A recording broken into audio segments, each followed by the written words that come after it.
सोचिए, एक ऐसी क्लास जहां साल के अंत में कोई फाइनल एग्जाम नहीं होता, जहां हर 40 या 45 मिनट में अगले सब्जेक्ट के लिए कोई घंटी नहीं बजती, और जहां एक 10 साल का बच्चा उसी स्कूल के 15 साल के बच्चे से आगे के लेवल पर बैठकर पूरे ग्रुप को लीड कर रहा है। बिल्कुल।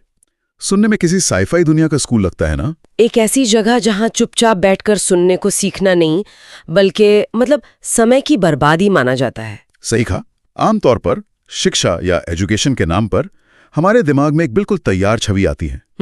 एक टीचर सामने खड़ा है और 50 बच्चे चुपचाप बिना हिले डुले उन्हें सुन रहे हैं। हाँ, वही सदियों पुराना मॉडल। राइट। ये बिल्कुल वैसा है जैसे किसी तैराकी सीखने वाले को पानी में उतरने के बजाय सिर्फ किनारे पर बिठाकर तैरने के फायदों पर लंबा चौड़ा भाषण दिया जा रहा हो। ये बहुत ही सटीक उदाहरण दिया है। हमने सदियों से ये मान लिया है कि शांत बैठकर सुनना और फिर उसे कागज पर उतार देना ही सीखना होता है। इस पूरे पुराने ढांचे को पेडागॉजी कहते हैं। पेडागॉजी। हाँ, जहां पूरा ध्यान इस बात पर होता है कि टीचर कैसे पढ़ा रहा है। लेकिन यहाँ सबसे बड़ी कमी ये है कि इसमें सीखने वाला सिर्फ इन्फॉर्मेशन को अंदर तो लेता है, पर उसे अपने दिमाग और हाथों के कॉम्बिनेशन से एक्टिवली कंस्ट्रक्ट नहीं करता। मतलब वो बस बैठा रहता है। एग्जैक्टली। वो एक निष्क्रिय यानी पैसिव श्रोता बनकर रह जाता है। उसका दिमाग एक्शन में नहीं होता। चलिए इसे थोड़ा डिटेल में समझते हैं। आज की इस गहरी चर्चा में हम शिवा नारायण द्वारा लिखी गई तक्षशिला रिसर्च पेपर्स पर एक लंबा विश्लेषण करने वाले हैं। बिल्कुल। ये पेपर्स अपने आप में एक रेवोल्यूशन है। और आज के इस डीप ड्राइव का हमारा मिशन ये समझना है कि ये तक्षशिला लेवल्स आखिर हैं क्या, और कैसे ये एक नया brain body behaviour evaluation system हमारे पुराने रट्टा मारने वाले ट्रेडिशनल एग्जाम्स को पूरी तरह से बदल रहा है। सही बात है। मैं तो ये सोच रहा था कि ट्रेडिशनल क्लासरूम बिल्कुल एक कुकिंग शो देखने जैसा है। सामने वाला डिश बना रहा है और देखने वाले को लगता है कि उसे भी खाना बनाना आ गया। हाँ, जबकि असल में उसने प्याज भी नहीं काटा होता। राइट। जबकि इस नए सिस्टम में, जिसे रिसर्च में नॉलेज स्टूडियो कहा गया है, इसका सीधा सा मतलब है खुद किचन में जाकर इंग्रेडिएंट्स के साथ एक्सपेरिमेंट करना, अपने दिमाग और हाथों का इस्तेमाल करके डिश तैयार करना। और यहाँ सबसे दिलचस्प बात यह है कि मॉडर्न न्यूरोसाइंस अब इस बात को पूरी तरह से साबित कर चुकी है। किस बात को? यही कि सीखना सिर्फ दिमाग में जानकारी भरना नहीं है। लर्निंग दरअसल एक बायोलॉजिकल और बिहेवियरल प्रोसेस है। तक्षशिला मॉडल इस पूरे नए विज्ञान को लर्नोग्राफी का नाम देता है। लर्नोग्राफी? हाँ। पेडागॉजी का उल्टा। एक तरह से। हाँ। पेडागॉजी की बिल्कुल उलट लर्नोग्राफी इस बात पर फोकस करती है कि हमारा दिमाग मोटर एक्शंस यानी हाथों के मूवमेंट के जरिए सीखने का मैप कैसे तैयार करता है। अच्छा। यहाँ नॉलेज स्टूडियो एक ऐसी जगह है जहाँ कोई उपदेश या इंस्ट्रक्शन नहीं दिया जा रहा, इसलिए इसे स्टूडियो कहा गया है। ठीक जैसे एक आर्ट या फिल्म स्टूडियो में लगातार नया काम क्रिएट होता है ना, यहाँ बच्चे ब्रेन पेजेस बनाते हैं। एक मिनट, इस शब्द पर थोड़ा रुकते हैं। ब्रेन पेज क्या है? क्या ये कोई फिजिकल कागज है या दिमाग के अंदर का कोई ब्लूप्रिंट? क्योंकि इस शब्द का जिक्र सोर्सेज में बार बार हुआ है। मैं समझाती हूँ। ये दोनों का एक अद्भुत कॉम्बिनेशन है। आमतौर पर बच्चा किताब पढ़ता है और नोट बनाता है। हाँ, लाइन बाय लाइन कॉपी करना। राइट। पर ब्रेन पेज बनाने का मतलब है किताब की किसी कॉम्प्लेक्स जानकारी को एक सिस्टमैटिक, विजुअल और मोटर ड्रिवन ब्लूप्रिंट में तब्दील करना, जिससे बच्चा अपने हाथों से फिजिकल कागज पर ड्रॉ करता है। ओह, ड्रॉ करता है। बिल्कुल। और जब वो अपने हाथों से ये स्ट्रक्चर बनाता है तो दिमाग के मोटा कॉर्टेक्स और बेसल गैंग्लिया जैसे हिस्से एक्टिव हो जाते हैं। बेसल गैंग्लिया ये क्या करता है? ये हमारी आदतों और फिजिकल मूवमेंट को कंट्रोल करता है। तो जब एक बच्चा पेंसिल से एक लॉजिक का मैप बनाता है तो वो सिर्फ कागज पर नहीं लिख रहा होता, वो उस नॉलेज को फिजिकली अपने दिमाग की न्यूरल नेटवर्क में वायर कर रहा होता है। कमाल है। हाँ, एक तरह से वो अपने दिमाग का आर्किटेक्चर खुद डिजाइन कर रहा है। न्यूरोलॉजिकल इवेंट बन गया है। एग्जैक्टली। और इसी न्यूरोलॉजिकल रेडीनेस को नापने के लिए सोर्सेज में तक्षशिला लेवल्स का जिक्र है, जो लेवल 0 यानी 0 से लेकर लेवल 5 तक जाते हैं। हाँ, 6 लेवल्स टोटल। अब हमें ये समझना होगा कि ये नए लेवल्स हमारी पुरानी पद्धति जैसे क्लास 5, क्लास 6 से बुनियादी तौर पर कैसे अलग हैं। ये पुरानी एज बेस्ड क्लासेस से पूरी तरह अलग हैं। देखिए, ट्रेडिशनल क्लासेस उम्र या सिलेबस पर निर्भर करती हैं। सही बात है। अगर आप 10 साल के हैं तो आप 5वीं कक्षा में जाएंगे। बिल्कुल, चाहे आपका दिमाग कितना भी तेज या धीमा क्यों ना हो। लेकिन तक्षशिला लेवल्स लर्नर की एज पर नहीं, बल्कि उनके दिमाग की रेडीनेस और नॉलेज ट्रांसफर की एफिशिएंसी पर आधारित हैं। चलिए, इनका विस्तार से विश्लेषण करते हैं। हाँ, चलिए शुरुआत लेवल 0 से करते हैं। क्या इस स्टेज पर बच्चों को किताबें दे दी जाती हैं? बिल्कुल नहीं। सबसे पहले आता है लेवल 0, जिसे फाउंडेशन लेवल कहते हैं। यहाँ मार्क्स, ग्रेड्स या सिलेबस का कोई रोल ही नहीं है। तो फिर वहां होता क्या है? यहाँ सिर्फ दिमागी संरचना यानी न्यूरल इंफ्रास्ट्रक्चर बनाया जाता है। बच्चों को पढ़ना, लिखना और बेसिक लाइंस या शेप्स ड्रॉ करके ब्रेन पेज बनाने की शुरुआती मैपिंग सिखाई जाती है। सिर्फ मैपिंग? हाँ, इसका अकेला मकसद दिमाग के लर्निंग चैनल्स को जगाना और एक्टिव करना है। इसे आप ऐसे समझ सकते हैं जैसे किसी खाली जमीन पर इमारत बनाने से पहले वहां की मिट्टी को समतल करना और नींव खोदना। समझ गया। यानी सिर्फ दिमाग और हाथों के कनेक्शन को एस्टैब्लिश करना। इसके बाद का कदम क्या होता है लेवल 1 में? फिर आता है लेवल 1, जिसे प्री ट्रेनिंग नॉलेज ट्रांसफर कहते हैं। यहाँ से असली मोटर एंगेजमेंट शुरू होता है। जैसे अगर बच्चा ग्रेविटी या गुरुत्वाकर्षण के बारे में सीख रहा है तो वो उसकी डेफिनेशन याद करेगा? नहीं, यही तो फर्क है। वो सिर्फ उसकी डेफिनेशन याद नहीं करेगा, वो फिजिकली एक चार्ट पर ग्रेविटी के वेक्टर्स और step by step sequencing draw करेगा। इस एक्शन के जरिए नॉलेज किताब से निकलकर सीधा ब्रेन में ट्रांसफर होती है। एक्शन के जरिए ट्रांसफर? बिल्कुल। इसके बाद आता है लेवल 2, जिसे प्री ट्रेन्ड लर्नर कहते हैं। ये वो अहम स्टेज है जहां सीखने वाला पूरी तरह से इंडिपेंडेंट हो जाता है। इंडिपेंडेंट? बिना टीचर के? हाँ, बिना किसी टीचर की मदद के। वो अपने खुद के बनाए गए ब्रेन पेजेस का इस्तेमाल करके प्रॉब्लम सॉल्विंग और टास्क पूरे करने लगता है। इस लेवल तक आते आते बच्चा अपने दिमाग की गाड़ी खुद चलाना सीख चुका होता है। और इसके आगे आकर बात वाकई बहुत इंटरेस्टिंग हो जाती है, क्योंकि लेवल 3 को नॉलेज ट्रांसफॉर्मर कहा गया है। हाँ, ट्रांसफॉर्मर। सोर्स के मुताबिक इस लेवल पर एक लर्नर अपनी नॉलेज को एक दिशा से निकालकर किसी दूसरे नए कॉन्टेक्स्ट में अप्लाई करना सीख जाता है। जैसे मैथमेटिक्स की किसी फॉर्मूला और लॉजिक को सिर्फ मैथ्स की बुक तक सीमित ना रखकर उसे फिजिक्स या रियल वर्ल्ड की किसी प्रॉब्लम को सॉल्व करने में लगाना। सही पकड़ा। लेकिन यहाँ मेरे दिमाग में एक बहुत ही नेचुरल सा सवाल उठ रहा है। हाँ। और शायद थोड़ा टैक्सिक पुशबैक भी। कहिए, क्या सवाल है? मैं क्लियर करती हूँ। अगर ये टैक्शिला लेवल्स उम्र के हिसाब से बंधे हुए नहीं हैं, तो क्या इसका प्रैक्टिकली ये मतलब है कि उसी स्कूल का एक 10 साल का बच्चा लेवल 3 यानी ट्रांसफॉर्मर लेवल पर हो सकता है? और उसके मुकाबले एक 15 साल का किशोर सिर्फ लेवल 1 पर ही अपनी नींव बना रहा हो सकता है। अगर ये सच है, तो क्या हमारी जो ट्रेडिशनल एज बेस्ड क्लासेस बनाई गई हैं, वो सिस्टम की शुरुआत से ही एक बहुत बड़ी भूल थी? सुनने में थोड़ा अजीब जरूर लगता है, लेकिन साइंटिफिकली यही सच है। सच में? हाँ। उम्र के आधार पर बच्चों को बांटना इस गलत धारणा पर आधारित है कि हर इंसान का दिमाग एक ही स्पीड से और एक ही तरीके से मैच्योर होता है, जो कि सच नहीं है। बिल्कुल नहीं। न्यूरोप्लास्टिसिटी कहती है कि ऐसा बिल्कुल नहीं होता। प्रोग्रेशन इस बात पर निर्भर करता है कि लर्नर का न्यूरल इंटीग्रेशन कैसा है। इसलिए हाँ, एक हाईली एफिशिएंट 10 साल का बच्चा लेवल 3 पर बिल्कुल हो सकता है, क्योंकि उसका दिमाग रेडी है। सही बात है। उसकी प्रॉब्लम सॉल्विंग और कॉग्निटिव फ्लेक्सिबिलिटी तेजी से डेवलप हो चुकी है। वहीं दूसरी तरफ एक 15 साल का बच्चा जिसका मोटा कॉग्निटिव कनेक्शन यानी हाथ और दिमाग का तालमेल अभी वीक है, वो लेवल 1 पर अपनी बेस मजबूत कर रहा होगा। तो उम्र का कोई लेना देना नहीं है यार। नहीं, यहाँ पूरा ध्यान दिमाग की एफिशिएंसी पर है, जन्म तिथि पर नहीं। ये तो पूरे एजुकेशन सिस्टम को ही पलट देता है। तो जब एक बच्चा इन सब स्टेजेस को पार कर लेता है, तो सफर यहीं खत्म नहीं होता। लेवल 4 और 5 क्या हैं? इनमें बच्चे को एक लीडरशिप रोल में दिखाया गया है। हाँ, लेवल 4 है टास्क मॉडरेटर। जब एक बच्चा सीखने का पूरा मैकेनिज्म खुद समझ लेता है, तो वो दूसरों की मदद करने लायक बन जाता है। जैसे peer to peer learning. Leadership, patience और टीम वर्क सीखता है। वो अपने साथियों को गाइड करता है। एक तरह से वो खुद एक छोटा टीचर या मेंटर बन जाता है। और लेवल 5? और इस सफर का आखिरी पड़ाव है लेवल 5, जिसे रिसर्च स्कॉलर कहते हैं। ये सबसे हाईएस्ट लेवल है। यहाँ आकर बाहर की जानकारी को कंज्यूम करना पूरी तरह से नई नॉलेज क्रिएट करने में बदल जाता है। क्रिएट करना मतलब नई कॉन्सेप्ट्स बनाना? हाँ, लर्नर खुद नए सवाल उठाता है, नए हाइपोथेसिस टेस्ट करता है और ओरिजिनल सॉल्यूशंस निकालता है। जरा सोचिए, ये एक डॉक्टरल लेवल की सोच है जो कि उन बच्चों में डेवलप हो रही है जिन्होंने अपने दिमाग को एक्टिव मोटर एंगेजमेंट के जरिए ट्रेन किया है। ये वाकई एक लंबा सफर है, शुरुआती नींव रखने से लेकर सीधा नए विषयों की रिसर्च करने तक।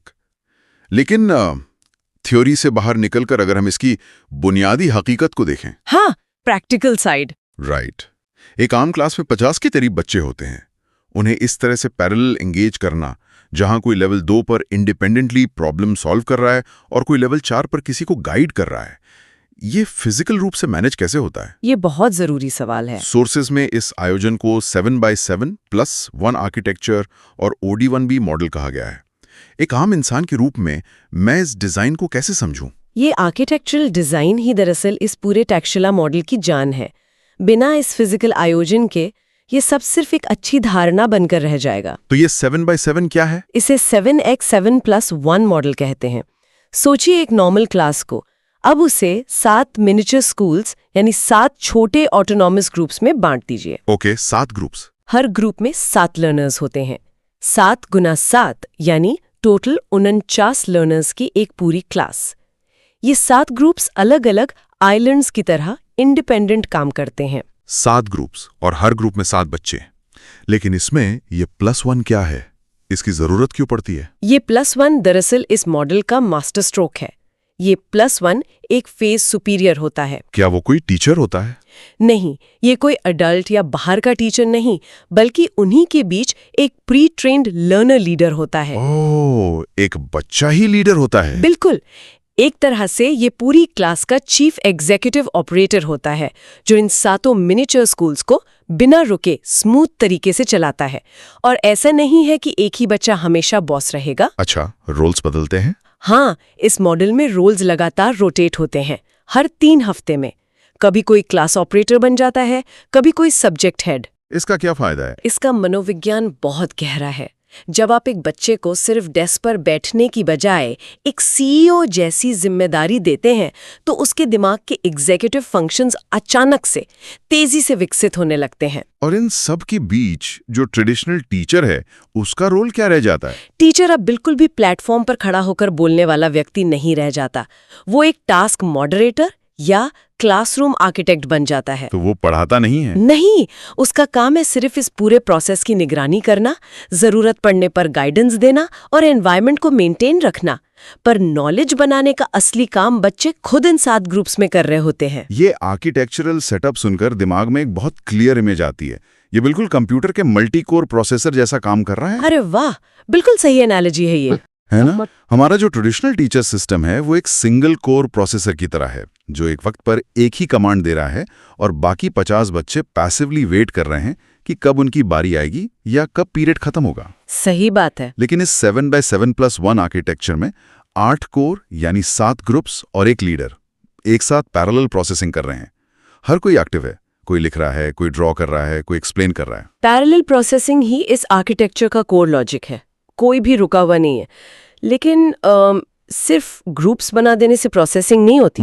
तो असली ईंधन क्या है इस गाड़ी का? इस गाड़ी का असली ईंधन वो सिस्टम है जिसे इन सोर्सेज में OD1B मॉडल यानी 1 डे 1 बुक कहा गया है। हाँ, ये एक दूसरा बड़ा पैराडाइम शिफ्ट है। आमतौर पर स्कूल्स का टाइम टेबल कैसा होता है? सुबह 9 बजे मैथ्स का पीरियड, 9:45 बजे फिजिक्स, फिर ब्रेक, फिर हिस्ट्री, फिर लैंग्वेज। दिमाग बार बार अलग अलग दिशाओं में दौड़ता है। बिल्कुल, दिमाग थक जाता है। पर ये OD1B मॉडल कुछ अलग ही कह रहा है। इसे एक डे इन द लाइफ की तरह समझते हैं। सुबह 9 बजे से लेकर दोपहर 3 बजे तक इस क्लास में आखिर होता क्या है?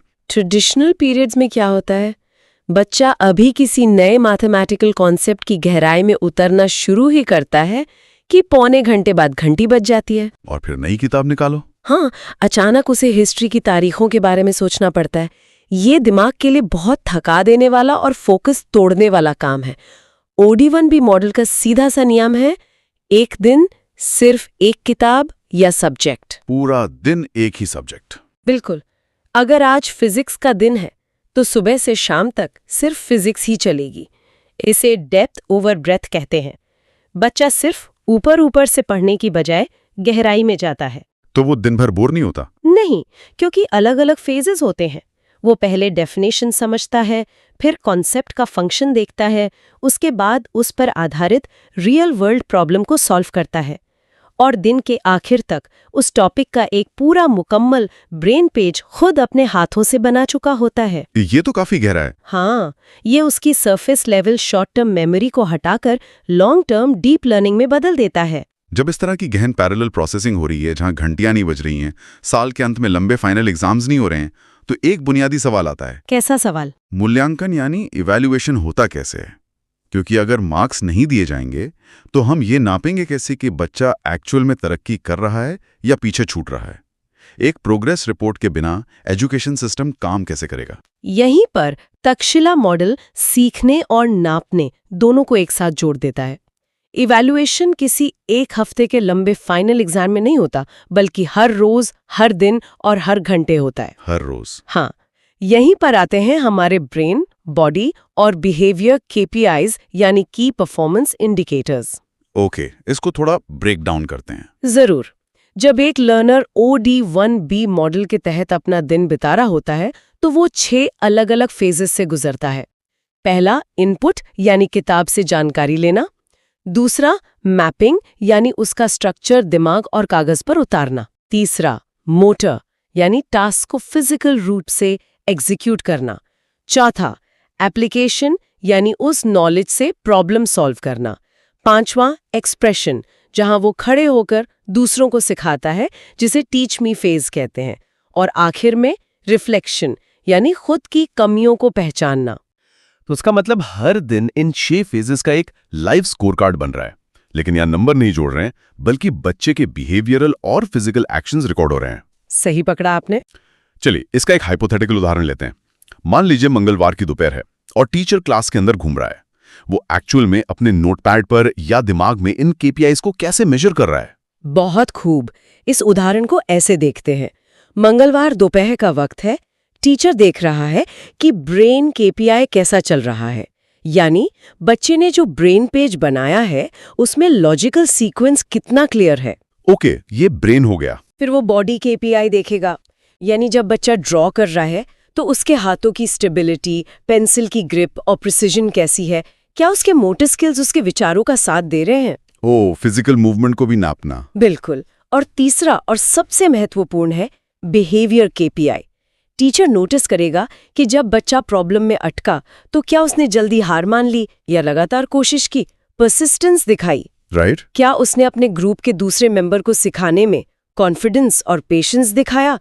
एक ट्रेडिशनल एग्जाम किसी बच्चे का साहस, फोकस या फाइन मोटर कोऑर्डिनेशन कभी नहीं नाप सकता। वो सिर्फ मेमोरी रिकॉल चेक करता है कि कितना याद है। एग्जैक्टली। लेकिन ये डेली KPIs उसके पूरे अस्तित्व को नाप रहे हैं। ये पूरा सिस्टम किसी भी जनरल रिपोर्ट कार्ड से 100 गुना ज्यादा डिटेल्ड और प्रैक्टिकल है। और इवैल्यूएशन की जब बात आती है तो सोर्सेज में एक बहुत ही चौंका देने वाली चीज मिली मुझे। हाँ, नॉलेज ट्रांसफर डिमेंशंस। हाँ, इन्होंने 7 नॉलेज ट्रांसफर यानी KT डिमेंशंस का जिक्र किया है। और इसमें जो आखिरी यानी 7वां डिमेंशन है उसका नाम उन्होंने रखा है डार्क नॉलेज। Dark knowledge. ये क्या है? पहली बार पढ़ने पर लगता है जैसे किसी रहस्यमयी साइफाई कहानी का हिस्सा हो। हाँ, नाम थोड़ा नाटकीय जरूर लग सकता है, लेकिन इसके पीछे का कॉन्सेप्ट बहुत ही पावरफुल और फ्यूचर रेडी है। कैसा कॉन्सेप्ट? देखिए, शुरुआती डायमेंशंस में आम चीजें आती हैं, जैसे डेफिनेशन, फंक्शन, ब्लॉक सॉल्वर, जहां सब कुछ पहले से मालूम होता है। लेकिन डार्क नॉलेज डायमेंशन उन हालातों का सामना करना सिखाता है जो पूरी तरह से अनजान है। जैसे आउट ऑफ सिलेबस क्वेश्चंस। उससे भी बड़ा। इसको एक आम जिंदगी के उदाहरण से समझते हैं। ट्रेडिशनल एजुकेशन एक ऐसे ड्राइवर की तरह है जो एक नक्शा यानी GPS लेकर चल रहा है। जब तक रास्ता नक्शे के हिसाब से चल रहा है वो ठीक है, और जब नक्शा फेल हो जाए तो? यही तो डार्क नॉलेज है। इसका मतलब है वो काबिलियत जब रात का वक्त हो, GPS खराब हो जाए, कोई रास्ता न दिख रहा हो, तो क्या वो इंसान सितारों को देखकर या हवा के रुख को समझकर खुद अपना नया रास्ता बना सकता है? कमाल का उदाहरण है ये। जिंदगी और रियल वर्ल्ड प्रॉब्लम्स में कोई पहले से लिखा हुआ सिलेबस नहीं होता। वहाँ ऐसी चुनौतियां आती हैं जिनका पहले से कोई जवाब नहीं दिया गया होता। क्या जबरदस्त एनालॉजी है। या। और सच में रियल वर्ल्ड हमेशा अनजान होता है। हमने अक्सर देखा है कि जो लोग स्कूल्स या कॉलेज में टॉपर होते हैं, रट्टा मारने में सबसे आगे होते हैं, वो अचानक रियल वर्ल्ड में आकर रुक जाते हैं या स्ट्रगल करते हैं। क्योंकि वहाँ रोट मेमोराइजेशन काम नहीं आता। सही बात है, क्योंकि वहां कोई मल्टीपल चॉइस क्वेश्चन पेपर नहीं आता जिसके 4 ऑप्शंस में से एक सही हो। असली दुनिया सिर्फ और सिर्फ डूअर्स और उन थिंकर्स को आगे बढ़ाती है जो एक्शन लेते हैं। बिल्कुल। और ये टैक्सला सिस्टम बिल्कुल वही डूअर्स पैदा कर रहा है, जो सिर्फ किसी और की खोजी हुई नॉलेज को रट्टे नहीं, बल्कि उस डार्क अनजान हिस्से में जाकर नई दिशाएं तय करें। और यही हमारे इस पूरे विश्लेषण का सबसे बड़ा निचोड़ है। अगर हम इन पूरे टैक्सला लेवल्स और OD1B मॉडल को समेटें तो मैसेज बहुत साफ है। क्या मैसेज? सीखना ना तो कोई सजा है और ना ही कोई पैसिव रस्म। ये एक एक्टिव बायोलॉजिकल प्रोसेस है।